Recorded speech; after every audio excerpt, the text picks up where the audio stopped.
आज से 20-25 साल पहले हमारे पिताजी और दादाजी के जमाने में घूमने घामने को वेस्टेज ऑफ मनी और टाइम माना जाता था और वो पैसा दबा के रखते थे। लेकिन आज सीन पूरा चेंज हो गया है। आज लोग जानते हैं कि एक ही जिंदगी है, जितना हो सकता है एंजॉय कर लो, तो वो लोन लेके भी घूमने जाते हैं। और जगह जगह आपने देखा होगा कॉन्फ्रेंसेस होती हैं। तो इससे क्या है कि टूरिज्म इंडस्ट्री और उससे रिलेटेड इंडस्ट्रीज में कैरियर के बहुत सारे ऑप्शंस खुले हैं। नमस्कार, मैं हूं डीसी पांडे और आज के इस वीडियो में मैं आपको टूरिज्म और रिलेटेड जो इंडस्ट्रीज हैं उनके कैरियर ऑप्शंस के बारे में बताऊंगा। सबसे पहले मैं आपको 12th क्लास के बाद यूजी लेवल में जो मेन कोर्सेस हैं, पॉपुलर कोर्सेस हैं, उनकी लिस्ट आपको बता देता हूं। ज्यादातर कोर्सेस 3 साल के ड्यूरेशन के होते हैं। पहला जैसे है बैचलर इन होटल मैनेजमेंट, इसमें फर्दर फिर कई सारी ब्रांचेज होती हैं जैसे tourism, hotel management and catering technology है। दूसरा कोर्स वो एक 4 साल का है और दोनों का एक कंबाइंड कोर्स है, बैचलर इन होटल मैनेजमेंट और कैटरिंग टेक्नोलॉजी। तीसरा बीबीए इन होटल मैनेजमेंट होता है। इसी टाइप से BA honours in hotel management होता है। बीए इन कुलिनरी आर्ट्स जो पाक विद्या होती है, ये भी 3 साल का कोर्स है। बीएससी इन होटल मैनेजमेंट है, इसमें भी फिर डिफरेंट ब्रांचेज होती हैं।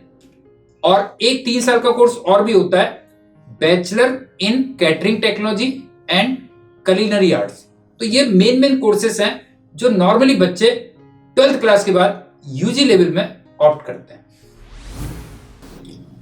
इन कोर्सेज के अलावा कुछ डिप्लोमा और सर्टिफिकेट कोर्सेज भी होते हैं, जैसे डिप्लोमा इन होटल मैनेजमेंट है। इसमें फर्दर आप अलग अलग ब्रांचेज में स्पेशलाइजेशन कर सकते हो, जैसे फ्रंट ऑफिस है, हाउसकीपिंग हो गया, ग्राउंड स्टाफ है। और एक होता है सर्टिफिकेट इन होटल मैनेजमेंट, इसमें भी फर्दर कई सारी ब्रांचेज होंगी। और एक कोर्स होता है PG diploma in hotel management. तो जितनी भी मैंने आपको कोर्सेज की लिस्ट दी है, आप अपने कैलिबर और अपने रिसोर्सेज के अकॉर्डिंग उनमें से किसी एक में एडमिशन ले सकते हैं। ज्यादातर कोर्सेज में एडमिशन NCHMCT JEE इसके थ्रू होता है और इसकी फुल फॉर्म है national council for hotel management and catering technology joint entrance exam.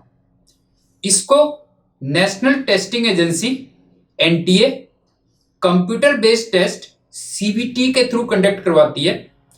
3 hours duration का पेपर होता है, हिंदी और इंग्लिश इसमें पेपर पूछा जाता है।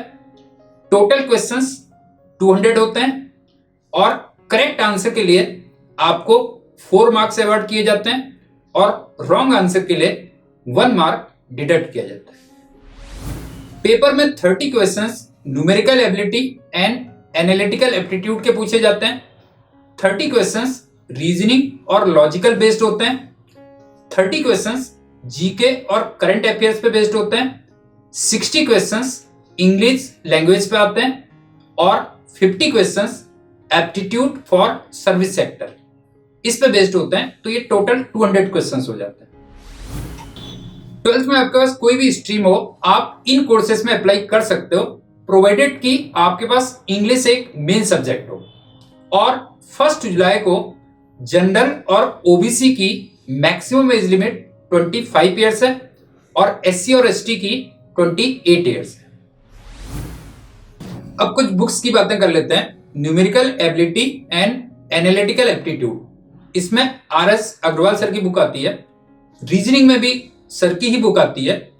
इंग्लिश के लिए आप अरिहंत की बुक देख सकते हो और एप्टीट्यूड फॉर सर्विस सेक्टर, उसमें R गुप्ता सर की एक आती है book for hotel management.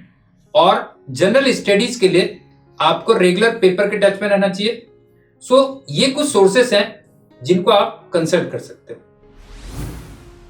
So students and parents, I hope कि आपको होटल मैनेजमेंट, टूरिज्म इंडस्ट्री और जितने भी रिलेटेड फील्ड्स हैं उनके बारे में एक बेसिक इंफॉर्मेशन मिल गई होगी।